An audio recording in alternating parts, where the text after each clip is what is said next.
नमस्कार, मी सौरभ कोरटकर. TV9 मराठीमध्ये आपल्या सगळ्यांचं स्वागत. आता आपण बघूयात टॉप 90 बातम्या. आरक्षणाबाबत बोलवलेल्या सर्वपक्षीय बैठकीला विरोधक येणार होते, पण बारामतीतून फोन आला आणि विरोधकांनी बहिष्कार टाकला. तुम्हाला मतदान केलेल्या समाजानं तुमचं काय बिघडवलं? बारामतीतून छगन भुजबळांचा पवारांना सवाल. शरद पवारांनी फोन केल्याचा भुजबळांकडे पुरावा आहे का? बैठकीचा अजेंडा आल्याशिवाय बैठकीला कसं जाणार? सुप्रिया सुळेंचा छगन भुजबळांना सवाल. बारामतीत जनस्मान मेळाव्यात भुजबळ भाषणाला उभे असताना मराठा समाजाची घोषणाबाजी. एक मराठा लाख मराठाच्या घोषणाबाजीनंतर भुजबळांनी भाषण आटोपलं. छगन भुजबळ खोटं आणि निराधार बोलत आहेत. भुजबळ मला कुठल्या अधिकाऱ्याने सांगणार? पवारांना घेऊन या. गळ्यात हड्डी आल्यामुळे विरोधी पक्षांची आठवण येते. विजय वडेट्टीवारांचा भुजबळांवर पलटवार. तुम्ही इतक्या बैठका घेतल्या, आम्हाला कधी हाक तरी मारली का? तुम्हाला फक्त आग लावायची होती, आम्हाला फोन आला नाही. सरकार ओबीसी विरुद्ध मराठा वाद पेटवते. जितेंद्र आव्हाड यांचा हल्लाबोल. हौसे नवसे गवसे येतील आणि खोटं नरेटिव्ह पसरवतील. तुम्ही भावनिक होऊ नका. विकासाचं राजकारण करायला शिका. भावनिकतेनं विकास होत नसतो. बारामतीतून अजित पवारांचं जनतेला आव्हान.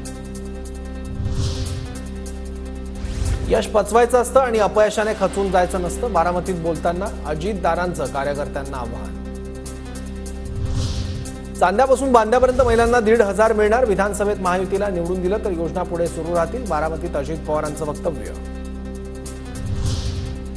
शेकाप फोडण्याचं पाप शरद पवारांनी केलं होतं. आता उरला सुरला शेकाप पक्षही पवारांनी संपवला. शेकापला संपवण्याची सुरुवात आणि शेवटही पवारांनीच केला.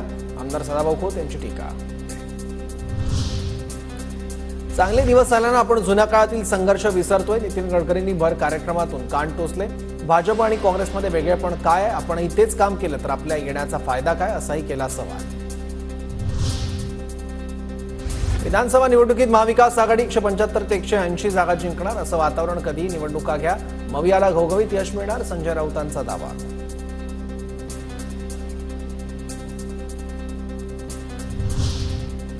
वर्षा निवासस्थानी आंध्र प्रदेशचे मुख्यमंत्री चंद्रबाबू नायडू आणि मुख्यमंत्री एकनाथ शिंदेंची सदिच्छा भेट. आंध्र प्रदेश आणि महाराष्ट्रातील परस्पर सहकार्याबाबत चर्चा.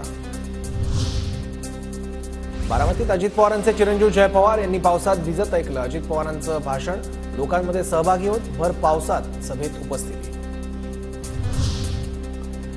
चंद्रबाबू नितीश कुमार यांना सद्बुद्धी सुचली तर सरकार कोसळेल. आंध्र प्रदेशचे मुख्यमंत्री चंद्रबाबू नायडू आणि मुख्यमंत्री शिंदेंच्या भेटीनंतर संजय राऊतांची प्रतिक्रिया. घोडे बाजारामुळे जनता महायुतीला मतदान करणार नाही. अजितदारांवर फडणवीसांनीच आरोप केले. आता तेच क्लीन चिट देतात. सुप्रिया सुळेंचा निशाणा. अजित पवारांवर केलेले आरोप खोटे असतील तर फडणवीसांनी राष्ट्रवादी काँग्रेसची माफी मागावी. सुप्रिया सुळेंचा हल्लाबोल. विधानसभा मतदारसंघावर कुणीही दावा करू नये असा वरिष्ठ पातळीवर निर्णय. सुनील तटकरेंची माहिती. लोकसभेतील उणिवा विधानसभेत भरून निघतील. महाराष्ट्रात लवकरच सन्मान यात्रा सुरू करणार असल्याचीही माहिती. लाडकी बहीण योजनेचा फॉर्म ऑगस्टला भरला तरी जुलैचेही पैसे मिळणार. फॉर्म भरण्यासाठी घाई करू नका. अजित पवारांचं आवाहन. अजित पवारांविरोधात 7 कारखाने कोर्टात. शिखर बँक घोटाळा क्लीन चिटला आव्हान देणाऱ्या निषेध याचिका दाखल. अजित पवार यांच्या चिंतेत वाढ होण्याची शक्यता. शिखर बँक प्रकरणी क्लीन चिट देणं हाच एक मोठा घोटाळा. राऊतांचा निशाणा. आरोपीने पक्ष बदलल्यावर सरकार घोटाळ्यासंबंधित खटला बंद करतं असाही घणाघात. 19 तारखेला महायुती सरकारला आमच्या मागण्यांचं निवेदन देणार. मागण्या पूर्ण झाल्यास आमदारकीची निवडणूक लढणार नाही. बच्चू कडूंची प्रतिक्रिया. बच्चू कडूंना कुठे जायचं हे ते स्वतः ठरवतील. अनिल देशमुखांची प्रतिक्रिया. मी महायुतीत आहे असं कोण म्हणालं? बच्चू कडूंनी केलं होतं वक्तव्य. काँग्रेसमधील मतफुटी प्रकरणी या आठवड्यातच कारवाई होणार. सूत्रांची माहिती. अशोक चव्हाण बाबा सिद्दीकींच्या समर्थकांची मतं फुटल्याचा संशय. हायकमांडची चर्चा करून निर्णय घेतला जाणार असल्याची माहिती. काँग्रेसची मतं फुटली हा त्यांच्या पक्षातील अंतर्गत विषय. अशोक चव्हाणांची प्रतिक्रिया. मतं फुटलेले आमदार चव्हाण समर्थक असल्याचा संशय. मी कुठली गद्दारी केली नाही. माझी बदनामी थांबवा. त्र्यंबकेश्वर मतदारसंघाचे काँग्रेस आमदार हिरामण खोसकरांची प्रतिक्रिया. मतं फोडलेल्या काँग्रेसच्या याच आमदारांनी चंद्रकांत हांडोरेंचा पराभव घडवून आणला होता. काँग्रेस शिस्तबद्ध पक्ष. ते या आमदारांवर कारवाई करतील. राऊतांची प्रतिक्रिया. काँग्रेससोबत गद्दारी करणाऱ्या आमदारांची ओळख पटली. अनिल देशमुखांची माहिती. गद्दार आमदारांवर काँग्रेसकडून कारवाईच्या हालचाली सुरू असल्याचंही वक्तव्य. बीडमधल्या माजलगावमध्ये पंकजा मुंडे भावी उपमुख्यमंत्री अशा आशयाचे लागले बॅनर। विधान परिषदेतल्या विजयानंतर समर्थकांची बॅनरबाजी। उद्यापासून विशाळगडावरचं अतिक्रमण काढलं जाणार। जिल्हाधिकारी अमोल येडगेंचं संभाजीराजेंना आश्वासन। चर्चेनंतर संभाजीराजेंचं आंदोलन मागे। विशाळगडावरील अतिक्रमणाविरोधात संभाजीराजेंची आक्रमक भूमिका। विशाळगडावरील अतिक्रमण हटवण्याची संभाजीराजेंची मागणी तर अतिक्रमण हटवण्याचं मुख्यमंत्र्यांचं आश्वासन। जिल्हाधिकारी संभाजीराजेंसोबत बोलणं झालंय। गडावरील अतिक्रमण काढून पावित्र्य राहिलं पाहिजे। प्रकरण न्यायप्रविष्ट। मुख्यमंत्री शिंदेंची प्रतिक्रिया। कुणीही कायदा हातात घेऊ नये शंभूराज देसाईंचं आवाहन। विशाळगडावर अतिक्रमण झालं असेल तर प्रशासन कारवाई करेल अशीही माहिती। सरकारनं ओबीसीमध्ये आरक्षण न दिल्यास 20 जुलैपासून आमरण उपोषण करणार। मनोज जरांगेंची घोषणा तर 20 जुलैला मराठ्यांच्या बैठकीची तारीख ठरणार। जरांगेंकडून स्पष्ट। आरक्षणाच्या नावाखाली राजकीय पोळी भाजण्याचा प्रकार। जरांगेंनी फडणवीसांचा पिच्छा सोडून शरद पवारांच्या घराकडे मोर्चा वळवा। सराव खोत यांची प्रतिक्रिया। सर्वच मराठ्यांना ओबीसीमध्ये टाकणं कायद्यानंही शक्य नाही। कुणबी असणाऱ्यांना आमचा विरोध नाहीच। भुजबळांकडून स्पष्ट। आंदोलनाचं हत्यार आम्हालाही उपसावं लागेल। जरांगेंच्याच आंदोलनाची दखल घेतली जात असेल तर गाठ ओबीसींसोबत आहे। प्रकाश शेंडगेंचा आक्रमक पवित्रा। जरांगेंचं आरक्षणाबाबत शून्य आकलन। लक्ष्मण हाकेंची जरांगेंवर टीका। अराजक निर्माण करण्याचा मनोज जरांगेंचा मुख्य उद्देश। मुख्यमंत्र्यांना शिव्या देणं ही महाराष्ट्राची संस्कृती नाही। हाकेंचा निशाणा।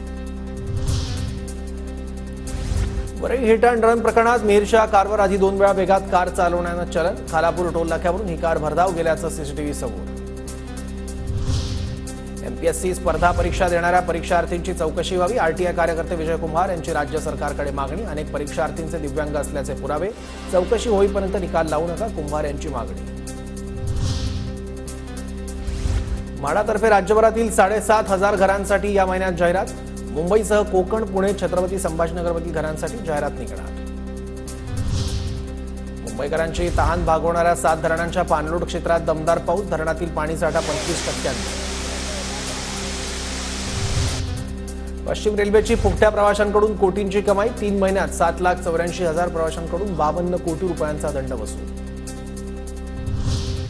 पुणे पोलिसांकडून मनोरमा खेडकरांच्या बंगल्याची पाहणी। पुणे पोलिसांकडून मनोरमा खेडकरला आणखी एक नोटीस जारी। धमकावण्यासाठी वापरलेलं पिस्तूल जप्त का करू नये, पोलिसांचा सवाल। पुण्यासह पिंपरी चिंचवडमध्ये अज्ञातांकडून कोयत्याने वाहनांची तोडफोड। गाड्या फोडण्याची घटना सीसीटीव्हीत कैद। पोलिसांकडून आरोपींचा शोध सुरू। बहुप्रतीक्षित पुणे आंतरराष्ट्रीय विमानतळाचं नवं टर्मिनल सुरू। एकाच वेळी 1,500 प्रवाशांना बसण्याची सोय। मुसळधार पावसामुळे मुंबई पुणे महामार्गावर पाणी। खोपोलीजवळील अमृतांजन पुलावर पाणी साचल्यानं वाहन चालकांची तारांबळ। भांडूपच्या फरीदनगरमध्ये घराचा काही भाग कोसळला। सुदैवानं कोणतीही जीवितहानी झाली नाही। अग्निशमन दलाचे जवान आणि पोलीस घटनास्थळी दाखल। संततधार पावसामुळे मुंबईतील चुनाभट्टी परिसर जलमय। घरात पावसाचं पाणी शिरलं, नागरिक हैराण। उल्हास नदी क्षेत्रात मुसळधार पावसाची हजेरी। मुसळधार पावसामुळे उल्हास नदीच्या पाणी पातळीत वाढ। बदलापूरमधील उल्हास नदीची चौपाटी पुन्हा पाण्याखाली। पवना धरण क्षेत्रात पाणी पातळीत एका दिवसात विक्रमी वाढ। काल दिवसभरात 132 मिलीमीटर पावसाची नोंद। सध्या धरणात 28.77% पाणी साठा। लोणावळ्यात मुसळधार पावसाची हजेरी। मागील 24 तासात 216 मिलीमीटर रेकॉर्ड ब्रेक पावसाची नोंद। मुसळधार पावसामुळे भुशी डॅम ओव्हरफ्लो। पर्यटकांना पायऱ्यांवर जाण्यास मज्जाव। रत्नागिरीच्या खेडमध्ये जगबुडी नदीने धोक्याची पातळी ओलांडली। मार्केट परिसरात नदीचं पाणी। पावसाचा जोर वाढल्यास खेडमध्ये पुराचा धोका।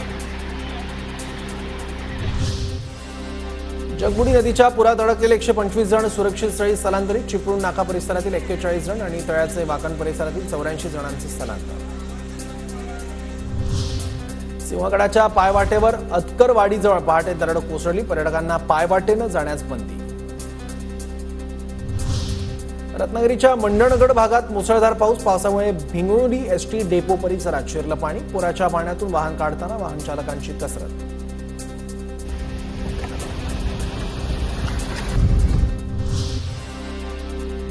रोहा तालुक्यातील कुंडलिका नदीनेही धोक्याची पातळी ओलांडली। रोहा शहरातील पूल वाहतुकीसाठी बंद। मोठ्या पुलावरून वाहतूक सुरू।